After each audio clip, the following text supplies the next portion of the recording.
You've probably never heard the name of America's deadliest regiment, and honestly, that's not an accident. But if you'd stood in Harlem in 1919, you'd have watched them march home as legends. So let me tell you how a regiment their own country rejected became the most feared unit in France. It starts in 1916 in New York with a National Guard unit nobody wanted to exist.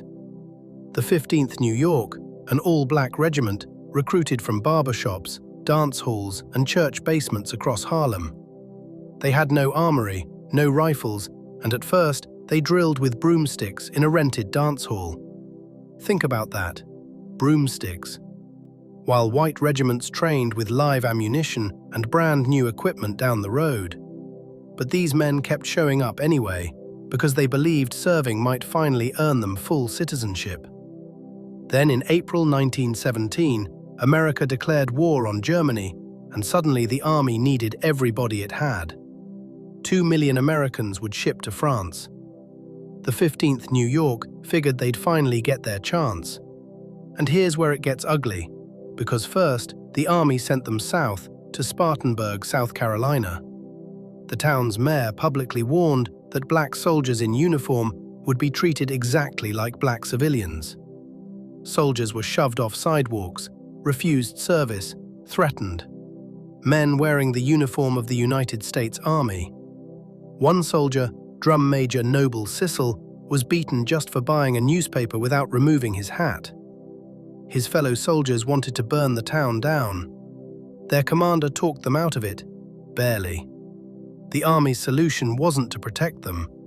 It was to ship the whole regiment to France early. So in December 1917, they crossed the Atlantic, among the first Americans to reach the war.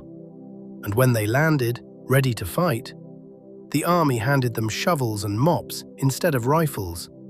For months they dug latrines, laid railroad track, and unloaded ships while white units marched to the front. General Pershing commanded 2 million men, and he refused to put this regiment into his American divisions. But here's the thing, France was bleeding out. The French had lost over 1 million soldiers already. French generals were begging Pershing for men. Any men. They didn't care what color those men were. So Pershing did something almost unheard of. He gave an entire American regiment away to a foreign army. The 15th New York became the 369th Infantry and got handed over to the French Fourth Army. The French gave them Lebel rifles, French helmets, French rations. Everything except French soldiers' skepticism. Because the French didn't segregate their trenches, they just wanted men who could fight. Simple as that. And on March 15, 1918, the 369th finally marched into the front lines near the Argonne. After 2 years of broomsticks, shovels, and insults, these men were finally holding loaded rifles facing Germany. They'd end up spending 191 days in combat, longer than any other American regiment in the war. 191 days. And in all that time, they never lost a single foot of ground. This part of the story continues. When dawn broke over that outpost, the French found 4 dead Germans and blood trails leading everywhere. The evidence suggested Johnson had killed at least 4 raiders and wounded somewhere between 10 and 20 more. The raiders had dropped their weapons and fled, dragging their casualties back through the wire in a panic. 130 pounds of railway porter had broken an entire raiding party with a knife. And Roberts, alive. Johnson had pulled him back from capture, then collapsed only after help finally arrived. France didn't hesitate. Both men received the Croix de Guerre, France's highest honor for battlefield bravery. Johnson's came with a Golden Palm for extraordinary valor. He was the first American ever to receive it. American newspapers went wild. They called it the Battle of Henry Johnson. One man, named like a campaign. Teddy Roosevelt himself called Johnson one of the 5 bravest Americans in the entire war. Think about that. But Johnson's fight was just the opening act, because the whole regiment was about to prove him typical. In July 1918, Germany launched its last great offensive, and the Hellfighters stood directly in its path. The French line bent everywhere around them. The 369th sector held. It didn't move an inch. Then in September came the Meuse-Argonne offensive, the biggest battle in American history, over 1 million men attacking. The Hellfighters were ordered to take the fortified village of Séchaux. The Germans had machine guns everywhere. They took it anyway, house by house, gun by gun, in some of the war's ugliest fighting. It cost them terribly. In one stretch, the regiment lost nearly 1/3 of its strength in days. By war's end, the Hellfighters had suffered around 1,500 casualties, among the highest of any American regiment. And here's the number that matters: 191 days in combat, 0 ground lost, 0 men captured. Not one Hellfighter was ever taken prisoner. In a war that captured millions, that's almost statistically impossible. France awarded the entire regiment the Croix de Guerre, a unit citation for every single man. 171 individual members earned their own medals on top of that. Read that again.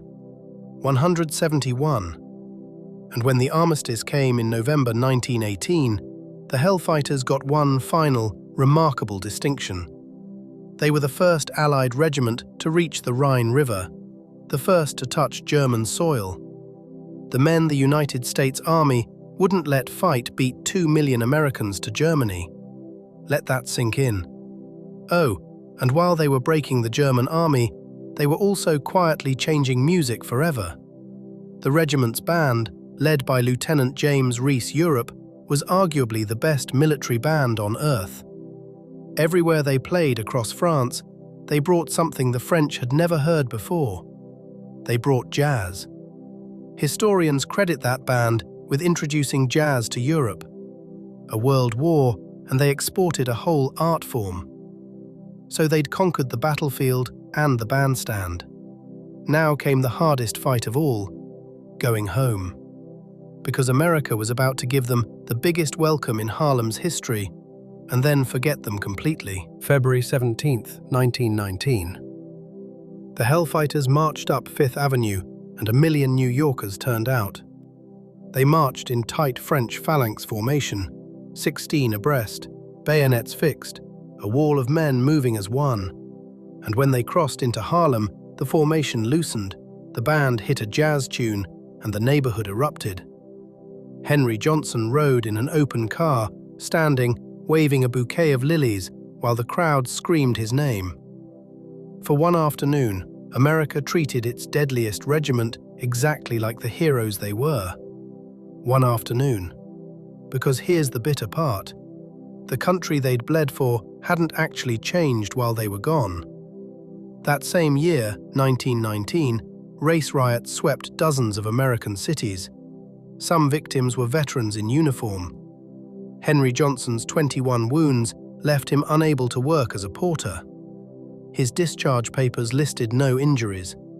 No injuries recorded meant no disability pay, no pension, nothing. For a man Roosevelt called America's bravest. Johnson died in 1929, poor and largely forgotten. He was only in his early 30s. His own country never gave him a single medal while he lived, not one.